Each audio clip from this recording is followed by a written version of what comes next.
வேறொரு கையோட உன் விரல் பார்த்தேன் நானே வேகுற நெஞ்சோட போகிறேனே.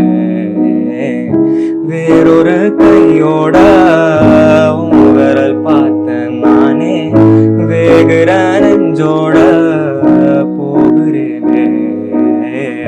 நேத்து உன் கண்ணில் நானே இன்னைக்கு யாரோ தானே திண்டாடுறேனே மானே.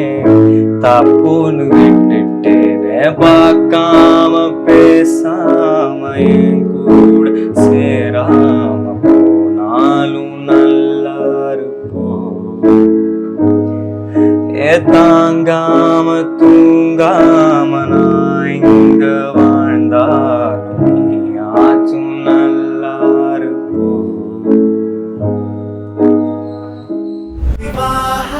மணப்பெண்ணின் பிரத்யேகமான திருமணம் விவாஹா சென்னை சில்க்ஸ்.